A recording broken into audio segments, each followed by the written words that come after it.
बिस्मिल्लाहिर्रहमानिर्रहीम, अस्सलाम वालेकुम। मैं असदुल्ला खान हूँ। पिछले 3 दिन से मैं लोगों के व्लॉग्स देख रहा हूँ, बहुत सारे लोगों के। कई तो ऐसे हैं जो एक्सपर्ट हैं, चलें सिविल मिलिट्री ताल्लुकात को स्टडी कर रखा है, चीज़ों को समझते हैं, कुछ बैकग्राउंड है जर्नलिज्म का। हमारे सीनियर लोगों ने इस पर अपनी लबकुशाई की है, सलीम साफ़ी साहब ने बात की और रोखलासा साहब ने बात की, चलें वो तो ठीक है, समझ आती है।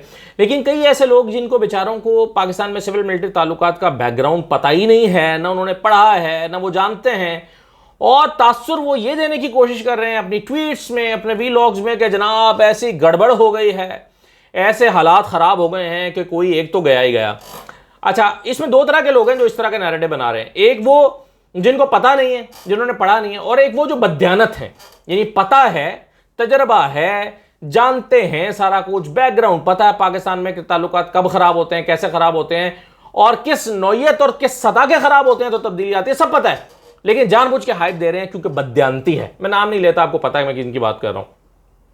लेकिन कुछ लोगों ने बहरहाल संजीदा तरीके से भी इस मौजूद पे बात की, सलीम साफ़ी साहब ने, रोखलासा साहब ने और लोगों ने इस पर संजीदा तरीके से भी बात की। लेकिन मैं सिर्फ एक फ़र्क आपके सामने रखना चाहता हूं, और मेरा जो थीसिस है इस पर वो ये है, या मेरा मतमा नज़र और नुक्ता नज़र है वो ये है कि पाकिस्तान में माजी में जब भी उठाकर आप देख लें, जब तब्दीली आई है तो मामला नुक्ता उरूज पर पहुंचे हैं, और उस उरूज पर पहुंचे हैं कि जब सबको पता था कि अब तब्दीली के बगैर चारा नहीं है तो तब्दीली आई है, चाहे इधर से आए या उधर से आए, ये घर जाएं या वो घर जाएं।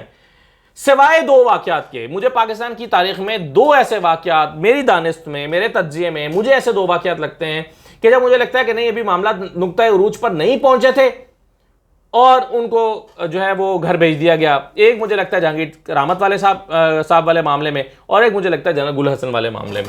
जनरल गुल हसन को गन पॉइंट पर जुल्फ़िकार अली भुट्टो ने तब्दील किया। अभी उनको आए हुए 3 ही महीने हुए थे, मेरा ख्याल है 3 महीने बहुत नाकाफ़ी होते हैं किसी शख्स को परखने के लिए, और 3 महीने में जुल्फ़िकार अली भुट्टो साहब ने फैसला किया कि वो, उसके पीछे एक बैकग्राउंड था। ज़ाहिर है जुल्फ़िकार भुट्टो एक पाकिस्तान को 2 हिस्से करवा कर और फ़ौज को एक तरह से उनके खिलाफ एक मूवमेंट चलाकर कामयाबी से आए थे, तो उनका कॉन्फिडेंस और उनका जो सुपीरियरिटी कॉम्प्लेक्स है वो ऊपर उरूज पर पहुंचा हुआ था। तो उनको लगा कि नहीं, मेरी ये बात नहीं मानी है, 1-2 मामला पे इख्तलाफ है, तो गुल हसन जाएगा, और जाएगा भी गन पॉइंट पर। उनको गाड़ी में बिठाकर लाहौर ले गए और उनको तब्दील करके पीछे से कमान तब्दील कर दी गई, जनरल टिक्का खान को लगा दिया गया। दूसरा जनरल जहांगीर करामत। 2 वाक़यात मुझे ऐसे लगते हैं कि तब्दीली आई और मामला नुक्ता उरूज पर अभी नहीं पहुंचे थे। लेकिन इसके अलावा आप देख लीजिए, कई जगहों पर तो ऐसा लगा कि अब तो कोई एक गया ही गया और फिर नहीं गया, यानी ताल्लुकात इतने ख़राब हुए, कशीदा हुए कि जो है वो चीज़ें फिर ठीक हो गई, या ठीक नहीं भी हुई तो अपना टेन्योर पूरा किया, या इन्होंने या उन्होंने। और 2 ही वाक़यात मुझे पूरे हिस्ट्री में मिलते हैं कि जब मुझे लगता है कि जहां पर DGISI को लगाने के मामले में फौज और वज़ीर आज़म के दरमियान इख्तिलाफ हुआ हो। 2 वाक़यात मुझे जहां तक मैं पिछले 25-30 साल को देखता हूं, तो मुझे 2 वाक़यात ऐसे नज़र आते हैं। उन दोनों में नतीजा क्या निकला था वो मैं अभी आपसे आगे जाके शेयर करता हूं, जब आपके साथ हिस्ट्री शेयर करता हूं। मैं तमहीद लंबी हो गई, मैं सिर्फ आपके सामने कुछ मिसालें रखूँगा, और मिसालें देकर मैं ये आपको बताना चाहता हूँ कि ये जो लोग अहमकों की जन्नत में रहते हैं और ये समझते हैं, माफ़ कीजिएगा, कि ताल्लुकात इतने ख़राब हो गए हैं, या एक नुक्ते पर इतनी इख्तलाफात हुए हैं कि भाई उम्मीदें लगा के बैठ गए कि वाह वाह वाह अब तो कोई गया। ऐसा नहीं है। कल हफीजुल्लाह नई साहब भी मेरे शो में थे, मुझे कहने लगे कि जी बड़े मामला ख़राब हैं। मैंने कहा नई साहब शो में, मैंने कहा नई साहब इतने वैसे ख़राब नहीं है जितने जो है ना वो ट्विटर पर आप लोगों ने बनाए हुए हैं। तो उन्होंने कहा नहीं मामला बड़े ख़राब हैं। तो अब मैं आपके साथ शेयर करता हूँ कि मामला जब ख़राब होते हैं तो क्या होता है, या माजी में ख़राब रहे हैं तो क्या हुआ है। मैं ज़रा दरमियान से शुरू करता हूँ, फिर जुल्फ़िकार अली भुट्टो पर बाद में आता हूँ। सिकंदर मिर्ज़ा और अयूब खान के खिलाफ पर, यानी अयूब खान की हुकूमत संभालने और सिकंदर मिर्ज़ा को घर भेजने वाले मामला पर बाद में आता हूँ। लेकिन पहले ज़रा यहाँ से शुरू कर लें, रिसेंट पास से, पिछले 25-30 साल में, जब यानी ज़िया-उल-हक़ के दौर के बाद से शुरू कर लें। अच्छा, अब आप देखें कि मैं नवाज शरीफ से शुरू करता हूँ। नवाज शरीफ साहब के इख्तलाफात होते हैं असलम बेग साहब के साथ, और इख्तलाफात की नौयत आलमी ताल्लुकात पर होती है। मिसाल के तौर पर $600 मिलियन की इमदाद का मामला था, F-16 के मामले पर जो है वो चाहते थे नवाज शरीफ साहब के अमेरिका की सारी बातें मान ली जाएं और उनके साथ ताल्लुकात को खुशगवार किया जाए, और जो अमेरिका कह रहा है वो कर लिया जाए। लेकिन फौज रिलक्टेंट थी कि जी अमेरिका की सारी बातें नहीं मानी जा सकती, क्योंकि हम अमेरिका को जो है वो के साथ जो है वो इस तरह के मामला नहीं कर सकते। उसकी पूरी डिटेल्स हैं वो अलग से शेयर की जा सकती हैं, लेकिन नुक्ता इख्तलाफ ये था। और इस इख्तलाफ को फिर आगे जाके उरूज मिला जब कुवैत और इराक जंग के मामले में अमेरिका ने पाकिस्तान की मदद चाही कि आप अमेरिका को सपोर्ट करें लेकिन हमारी फ़ौज का ख्याल था कि हम किसी एक बरादर मुल्क के ख़िलाफ़ जंग में किसी दूसरे मुल्क की हिमायत में अगर उतरेंगे तो इससे बहुत ख़राबी पैदा हो जाएगी, तो हमें ऐसा नहीं करना चाहिए। और फिर इख्तलाफात बढ़े और इस हद तक बढ़े कि सदर सद्दाम तेरी अज़मत को सलाम और ये बैनर्स लगे और क्या कुछ हुआ। यहाँ पर हमने पाकिस्तान में सड़कों पर देखा कि किसी एक की हिमायत हो गई और दूसरे की, नवाज शरीफ किसी एक फरीक की हिमायत कर रहे थे, फ़ौज दूसरे की हिमायत कर रहे थे अमेरिका की वजह से, और मामला आगे ख़राब हो गए।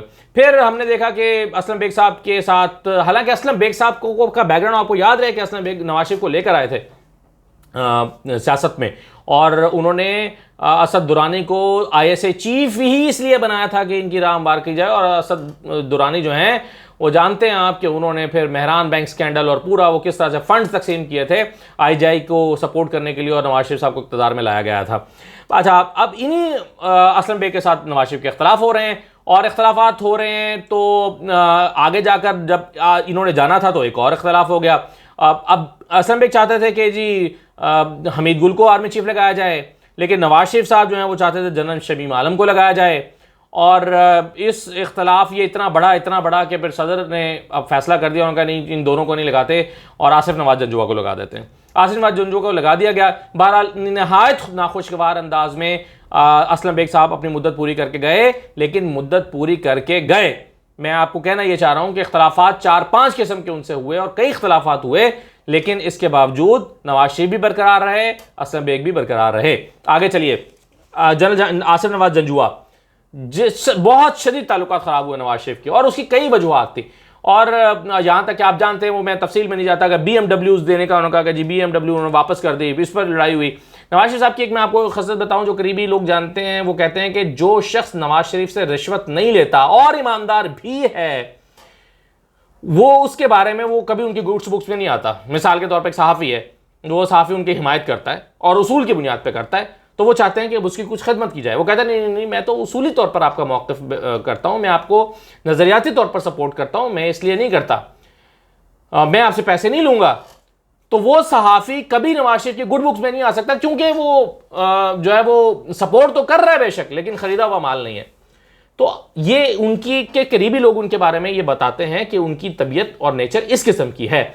और आसिफ नवाज ने जब गाड़ी लेने से इनकार कर दिया, BMW की चाबियाँ लेने से इनकार कर दिया, तो लड़ाई वहाँ से मतलब एक खटक पड़ गई दिल में। अच्छा, फिर नवाज शरीफ साहब जो हैं वो छोटी छोटी बातों पर दिल में बात रखते थे, तजुर्बा सियासत का इतना ज़्यादा था नहीं, और यहाँ पर मुख्तलिफ प्राइवेट मीटिंग्स में उन्होंने कहना शुरू कर दिया ये आसिफ नवाज जो है वो बहुत ज़िद्दी है। ऐसी एक मीटिंग में जब उन्होंने ये कहा कि बहुत ज़िद्दी है, तो ब्रिगेडियर इम्तियाज़, जिनको इम्तियाज़ बिल्ला कहते हैं, उन्होंने कहा कि आप फिक्र ना करें, हम इनको गुल हसन बना देंगे। गुल हसन बना देंगे मतलब रेफरेंस मैंने आपको बता दिया कि गुल हसन को गन पॉइंट पर भुट्टो ने तब्दील किया था। तो जब ये बात इनको पता चली तो इन्होंने जाकर अपनी जो कोर कमांडर्स हैं उसमें कहा कि क्या आप अपने चीफ को जनरल गुल हसन बनने देंगे। यानी इस हद तक मामलात हो गए कि जो आसिफ नवाज जंजुआ थे वो अपनी मीटिंग्स और गैदरिंग्स में नवाज शरीफ की बुराइयां करते रहे और नवाज शरीफ उनकी करते रहे। आप सोचिए कि खुल्लम खुल्ला मीटिंग्स में और फिर एजेंसीज, इंटेलिजेंस एजेंसीज बता रही हूँ कि वो आपके बारे में ये कह रहे हैं, वो आपके बारे में ये कह रहे हैं। यहाँ तक कि एक तकरीब में नवाज शरीफ ने पैगाम भिजवाया आसिफ नवाज जंजुआ से कि मुझसे मिलकर जाएं और मुझसे बात करें, या मैं कोई बात करना चाहता हूँ, और आसिफ नवाज जंजुआ चले गए, उनसे मुलाकात नहीं की। इस हद तक इख्तलाफात थे। और फिर जो है वो MQM के खिलाफ ऑपरेशन के मामले पर बड़े शदीद इख्तलाफात हुए थे। नवाज शरीफ समझते थे कि जो है वो मैं नहीं चाहता, नवाज शरीफ ऑपरेशन नहीं चाहते थे MQM के खिलाफ 92 में, लेकिन फ़ौज ने ऑपरेशन किया, तो इस पर बड़े इख्तलाफात हुए। लेकिन इसके बावजूद आप देखिए, ना नवाज शरीफ को घर भेजा गया, ना आसिफ नवाज जंजुआ घर गए। वो तो अल्लाह की तरफ से उनको दिल का दौरा पड़ा और वो जाँ बहक हो गए, लेकिन मामलात इतने ख़राब होने के बावजूद भी कोई घर नहीं गया। अच्छा, अब आगे आ जाएं आप। आगे ये इनकी वफ़ात के बाद फिर इख्तलाफात होते हैं सदर इसाक खान के और नवाज शरीफ के आर्मी चीफ लगाने के मामले पर। वैसे तो एक इख्तलाफ 8वीं तरमीम के मामले पर पहले से चल ही रहा था और वो शदीद चल रहा था। नवाज शरीफ चाहते थे तरमीम ख़त्म करें और असम्बलियाँ तोड़ने का इख्तियार सदर के पास नहीं होना चाहिए, क्योंकि उन्होंने बेनज़ीर की भी तोड़ी थी, मेरी भी तोड़ देंगे, तलवार लटकती रहेगी। तो ये इख्तलाफ तो चल ही रहा था। फिर जो है वो वहीद काकड़ के मामले पर इख्तलाफ हुआ, यानी नवाज शरीफ जिनको लगाना चाहते थे उनको जो है वो सदर नहीं लगाना चाहते थे। बहरहाल वहीद काकड़ को आर्मी चीफ लगा दिया गया। अब वहीद काकड़ एक बड़े आप प्राइड किस्म के जनरल थे, गैर सियासी जनरल को कहा जाता है, और वहीद काकड़ साहब जो थे उन्होंने सियासत में मुदाखलत न होने के बराबर की और अपने इदारे को बिल्कुल उसकी खामियों को दूर करके उसको बेहतर करने की कोशिश की। अब यहां पर जो मैंने आपसे शुरू में कहा था ना कि दो जगह पर ऐसे, मुझे खतरा है कि वीडियो थोड़ी सी लंबी हो जाएगी, लेकिन बहरहाल जरूरी मालूमात है आपसे शेयर करना, शायद मैं कोशिश करूंगा 15-16 मिनट में इसको समेट सकूं, अभी 10 मिनट हुए। अच्छा, अब देखिए कि मैंने आपसे कहा था ना कि 2 मरतबा ISI चीफ लगाने के मामले पर इख्तलाफ हुआ वज़ीर आज़म और आर्मी चीफ के दरमियान। तो एक मरतबा तो वहीद काकड़ के साथ हुआ। मामला यह था कि नवाज शरीफ साहब ने जनरल नसीर को ISI चीफ लगाया हुआ था, लेकिन जनरल नसीर जो थे वो उन्होंने बहुत मजहबी रुझान हो गया था, लंबी दाढ़ी रख ली थी, ज़्यादा मजहब को टाइम देते थे, यानी अपनी मसरूफियात को, मजहबी मसरूफियात को ज़्यादा टाइम देते थे, और इतने रिजिड थे कि ख़वातीन की तरफ आंख उठा के भी नहीं देखते थे, उसको शर्म जायज़ नहीं समझते थे। और उसकी वजह से मतलब उनकी मसरूफियात या तवज्जो दूसरी चीज़ों में ज़्यादा बढ़ जाने की वजह से मामलात उनके कुछ कमज़ोर हो गए थे ISI के ऊपर। तो ऐसे में जनरल वहीद काकड़ जो नए आर्मी चीफ आए थे, उन्होंने जनरल नसीर को हटाकर और जनरल अशरफ काजी को ISI चीफ लगा दिया।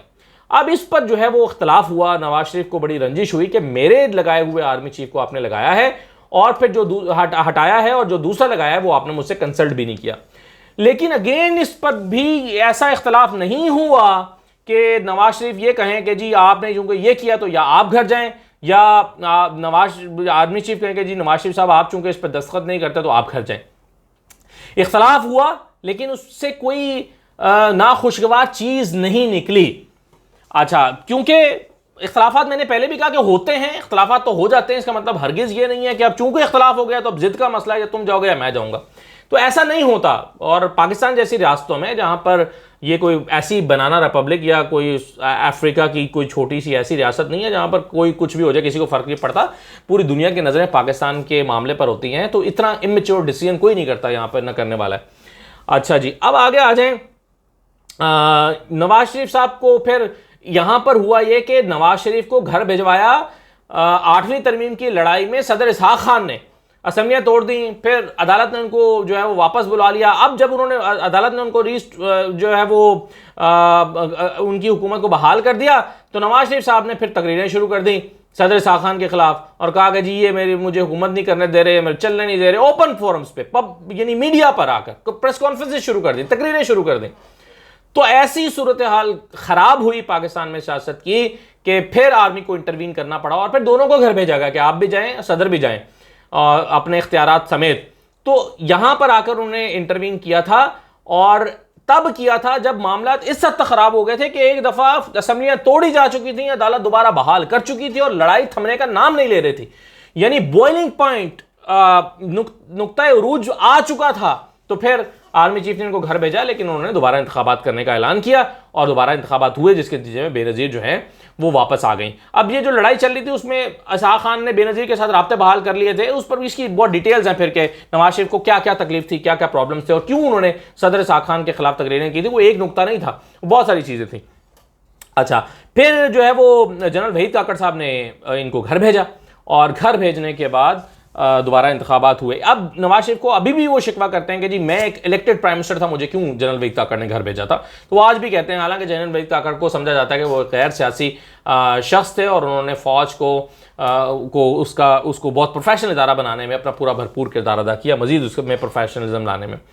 फिर जनाब जनरल जहांगीर करामत साहब आते हैं। जनरल जहांगीर करामत साहब जो हैं, अब होता यह है कि जनरल जहांगीर करामत जब फारूक लगारी साहब का दौर होता है, तो लगारी साहब के दौर में, यानी बेनज़ीर के दौर में ये चेंज होते हैं, फिर लगारी साहब का अबूरी जो हुकूमत का दौर होता है, तो उसमें एक काउंसिल बनाई जाती है, national council for defence and national security. अब इसके अंदर फौज को एक सियासी किरदार दिया जाता है, एक आईनी और कानूनी किरदार दिया जाता है। तो इस पर नवाज शरीफ साहब को बड़ी तकलीफ होती है कि फौज सियासत में कैसे आ रही है, तो ये तो नहीं बननी चाहिए। तो नवाज शरीफ जैसे ही वज़ीर आज़म बनते हैं, वो आते इसको काउंसिल को उड़ा देते हैं और council for defence and national security council को ख़त्म कर देते हैं। तो इस पर जाहिर है आर्मी को एतमाद में लिए बगैर, उनसे बातचीत किए बगैर ख़त्म करते हैं, तो एक इख्तलाफ पैदा हो जाता है, लेकिन इसका इजहार कहीं नहीं होता, तो बात आगे चलती रहती है। फिर आगे जो है वो इस हुकूमत में फिर क्या होता है, 8वीं तरमीम का खात्मा होता है, नवाज शरीफ साहब करते हैं, फिर अदलिया से लड़ाई होती है, सुप्रीम कोर्ट पर हमला होता है, चीफ जस्टिस घर जाते हैं, फिर बेनज़ीर पर मुकदमात बनते हैं, आसिफ जरदारी जो हैं वो मुसलसल जेल में रहते हैं, सहाफत पर पाबंदियां लगाई जाती हैं, नजम सेठी के कोर्ट मार्शल का मुतालबा होता है, बड़ा कुछ होता है। लेकिन फौज जो है वो अपने दायरे में रहकर काम करती रहती है। एक नुक्ता ऐसा आता है जहां पर एक तकरीब में जनरल जहांगीर करामत कहते हैं कि और फिर एक एडमिरल मंसूर हक को भी घर भेजा गया, वो मैं भूल गया। अच्छा, जनरल जहांगीर करामत कहते हैं कि जी पाकिस्तान में नेशनल डिफेंस काउंसिल कायम होनी चाहिए और इसका एक किरदार होना चाहिए। अब ये उन्होंने अपनी राय का इजहार एक प्राइवेट गैदरिंग में, तकरीब में किया, लेकिन नवाज शरीफ साहब को ये बात इतनी नागवार गुजरी कि आपने इस पर राय भी क्यों दी है, वो काउंसिल जो मैंने खत्म कर दिया आपने राय क्यों दी है, आप रिजाइन करके घर चले, और वो रिजाइन करके घर चले गए।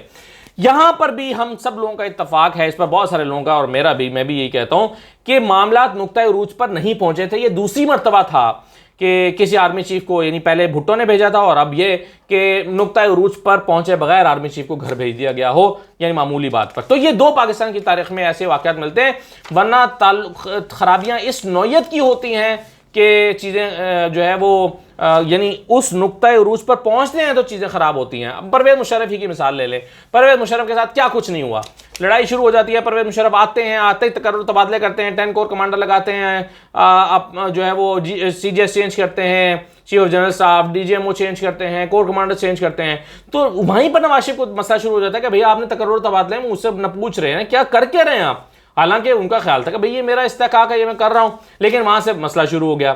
उसके बाद फिर कई चीज़ें छोटी छोटी हुई, वाजपेयी को रिसीव करने का मामला और इस तरह के और चीज़ें हुई। लेकिन इसमें सबसे जो इंपॉर्टेंट नुकता आज के रेफरेंस में है वो ये है कि नवाज शरीफ साहब ने ISA चीफ लगाया जनरल जयाउद्दीन भट्ट को, और अपनी मर्जी का आर्मी DGISI लगा लिया और उनसे कंसल्ट नहीं किया। आमतौर पर DGISI prime minister army chief से कंसल्टेशन के साथ लगाते हैं, लेकिन यहां पर नवाज शरीफ साहब को चूंकि लगता था कि मैं अपने एतमाद का आदमी लगाऊंगा। उनका एक बड़ा मसला है अपना आदमी, मेरा आदमी, अपना बंदा लगाओ, फौज जज अपना बंदा लगाओ, आर्मी चीफ अपना बंदा लगाओ, फलां अपना बंदा लगाओ, ठीक है जी, अपना बंदा लगाओ। तो अपना बंदा लगाने के चक्कर में उन्होंने कहा ये मुशर्रफ पे तो भरोसा किया नहीं जा सकता, आर्मी चीफ है पता नहीं क्या करेगा, माजी में भी मेरे गड़बड़े रही हैं, तो कम से कम ISI चीफ मेरा अपना, मेरे कान और जो है वो आंखें होनी चाहिए। तो उन्होंने ISI चीफ लगा दिया जनरल जयाउद्दीन भट्ट को। अब जनरल जयाउद्दीन भट्ट की एक पूरी हिस्ट्री थी परवेज मुशर्रफ के साथ, उनकी आपस में बनती नहीं थी, उनके आपस में इख्तलाफात थे। इन इख्तलाफात के बावजूद ISI चीफ लगाया गया, तो परवेज मुशर्रफ ने इस पर नागवारी का इजहार किया, उस तरह से बराह रास्त नहीं किया, या ये नहीं कहा कि जी मैं तो उसको कबूल नहीं करता, उसको कबूल कर लिया और उनके साथ काम शुरू कर दिया।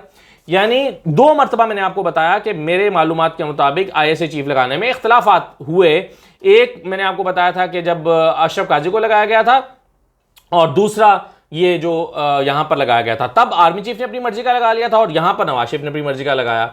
लेकिन दोनों मामलात में कोई ऐसा नहीं हुआ कि इस वजह से जो है वो ताल्लुकात इतने खराब हुए हों कि किसी एक को घर जाना पड़ा हो। घर जाना पड़ा था पहले परवेज मुशर्रफ को और फिर नवाज शरीफ को कारगिल जंग की वजह से। अच्छा, कुछ लोग कहते हैं जनरल TP से इख्तलाफात की वजह से हुआ था। जनरल TP का इख्तलाफ तो आखिर में एक बहाना बन जाता है ना, यानी कतरा कतरा कतरा पैमाना भर रहा होता है, तो आखिर में एक कतरा जो है वो जिस कतरे की वजह से पैमाना छलक जाता है, तो हम जिम्मेदार उस कतरे को कह देते हैं कि भाई ये कतरा गिरा था तो पैमाना छलका है। नहीं भाई, नीचे जो पानी भरा हुआ है जिम्मेदार वो है। तो कारगिल वो था जिसने ये बाल्टी भरी थी और पैमाना भर दिया था, और जिसके बाद फिर जनरल TP का एक वाकया हुआ था, तारिक परवेज से मुलाकात क्योंकि इनको हटा दें, और हटा दिया गया और फिर उसकी खबर लग गई और फिर इख्तलाफ हुआ, वो आपके इल्म में होगा।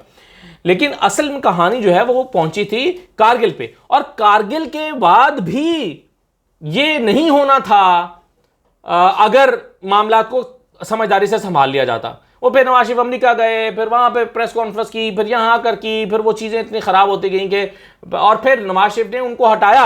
अगर नहीं हटाते तो शायद फिर भी नहीं होता। लेकिन कहने का मतलब यह है कि जब कोई एक घर जाता है तो आम तौर पर पाकिस्तान में 2 वाक़यात को छोड़कर बड़ी चीज़ें होती हैं। एक पूरी बिल्डिंग तैयार होती है, फिर वो गिरती है। तो ऐसे नहीं होता जैसे कल परसों से हम सोच रहे हैं या यहाँ पे छोड़ा छाड़ी कर रहे हैं कि भाई कोई तो एक गया, तो ये नहीं होता।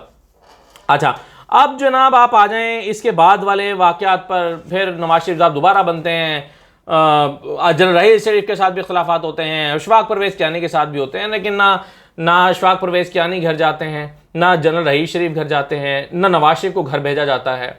और फिर आगे आकर वो पनामा की एक एपिसोड हुई है, उसमें भी कई चीज़ें ऊपर नीचे हुई। अगर वो मानते हैं कि जी मेरे मुझे फ़ौज ने घर भिजवाया है, तो अगर उनका नुक्ता नज़र मान भी लिया जाए तो भी एक पूरी एक जो है वो फाइलों का ढेर लगा हुआ है, इख्तलाफात की फाइलों का, कि जिसके बाद ये नतीजा निकलता है।